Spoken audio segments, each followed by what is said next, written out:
Hello दोस्तों, कैसे हैं आप लोग। आशा करता हूं कि आप लोग अच्छे ही होंगे। चलिए अपने चैनल आदर्श कुमार अलवेला पर आगामी जुलाई सीटेट परीक्षा में आप लोग प्रिपरेशन कैसे करें, तो चलिए एक बार अपने मोबाइल के यूट्यूब पर आदर्श कुमार अलवेला लिखकर चैनल को सब्सक्राइब करें और इस वीडियो को ज़रूर देखें। इस वीडियो में हम आपके साथ चर्चा कर रहे हैं विभिन्न प्रकार के पदार्थ पर। किस पर चर्चा कर रहे हैं मेरे दोस्त?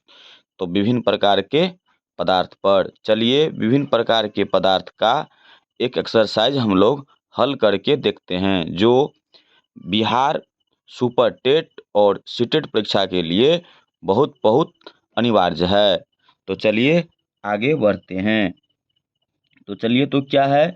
रिक्त स्थानों की पूर्ति कीजिए। मेरा प्रश्न क्या है? रिक्त स्थानों की पूर्ति कीजिए। चलिए आगे बढ़ते हैं। प्रश्न नंबर 1 में है, जल में चीनी डैश है। यहाँ क्या था मेरे दोस्त? तो खाली स्थान था। तो इस खाली स्थान की जगह पर क्या होगा? खाली स्थान की जगह पर होगा जल में चीनी विलय होता है। जल में चीनी क्या होता है? विलय होता है। विलय किसको कहते हैं पता है आप लोग को? विलय जो किसी चीज में घुल जाता है उसी को हम क्या कहते हैं? विलय। तो यदि ऐसा रहेगा आपको ऑप्शन, जल में चीनी डैश होते हैं, तो जल में चीनी क्या होते हैं?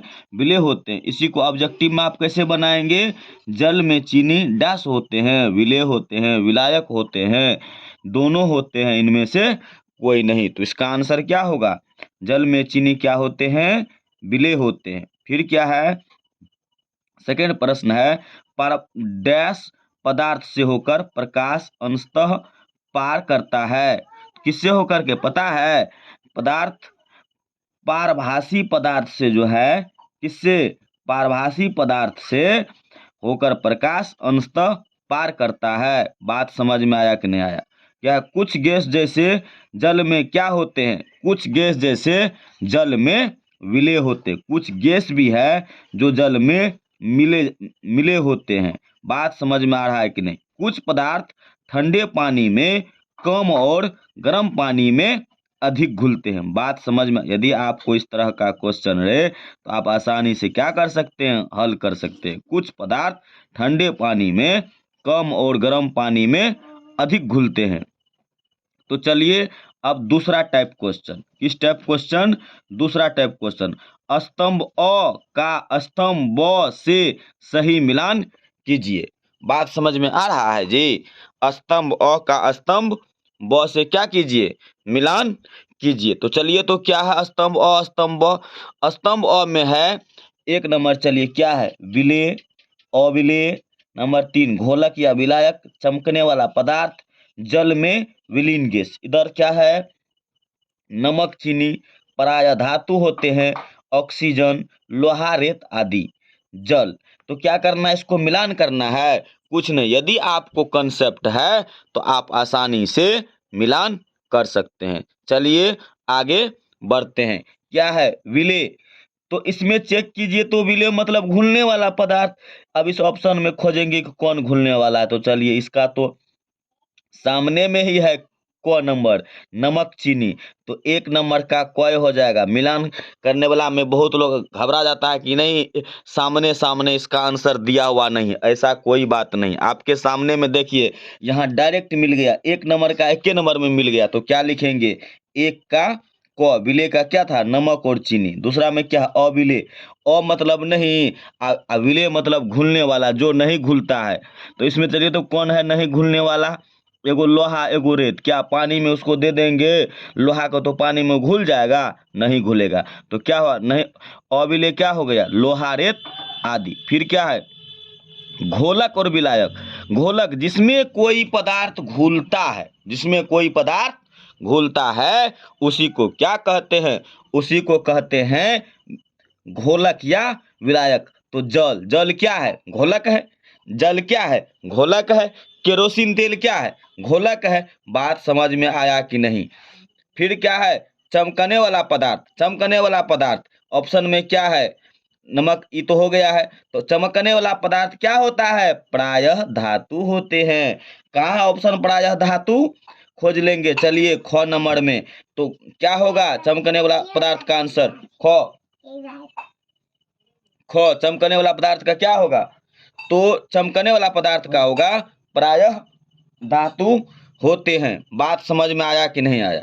फिर क्या है? जल में विलीन। जल में विलीन तो जल में कौन चीज मिल जाता है? Oxygen gas. इसमें एक ऑक्सीजन गैस ही है जिसका ऑप्शन होगा क्या होगा? जल में विलीन क्या होगा? Oxygen gas. बात समझ में आ रहा है कि नहीं? चलिए आगे बढ़ते। फिर देखिए दूसरे टाइप से निम्न वाक्यों के रिक्त स्थानों की पूर्ति कीजिए। वे पदार्थ जो ऑक्सीजन से दबाए या खरोचे जा सकते हैं उसे क्या कहते हैं? कोमल पदार्थ। क्या कहते हैं? कोमल पदार्थ। क्या कहते हैं? कोमल पदार्थ। बात समझ में आया कि नहीं? वे पदार्थ जो आसानी से दबाए या खरोंचे जा सकते हैं उसे क्या कहते हैं? तो उसे कहते हैं कोमल पदार्थ। ये क्या है? कोमल पदार्थ है। हमारे हाथ में तेल या पेंट या अलकतरा लग जाता है तो इसे हम डैश से साफ करते हैं। क्या जब हमारे हाथ में अलकतरा और पेंट लग जाता है तो उसको पानी से साफ करते हैं? नहीं। तो किससे साफ करते हैं? क्या होगा वहां? केरोसिन तेल। क्या होगा? केरोसिन तेल। बात समझ में आ रहा है कि नहीं? चलिए फिर आगे बढ़िए। वे पदार्थ जिनसे होकर वस्तुओं को देखा जा सकता है क्या कहते हैं? पारदर्शी। क्या कहते हैं? पारदर्शी। बात समझ में आया कि नहीं है? देखिए यहाँ परिभाषा है, डैश दे करके एक परिभाषा बना दिया है। वे पदार्थ जिनसे होकर वस्तुओं को देखा जा सकता है पारदर्शी कहलाते हैं। पारदर्शी कहलाते हैं। वे पदार्थ जिनसे होकर वस्तुओं को देखा जा सकता है उसको क्या कहते हैं? तो उसको कहते हैं पारदर्शी। बात समझ में आया कि नहीं? वे पदार्थ जिनसे होकर वस्तुओं को नहीं देखा जा सकता है डैश कहलाते हैं।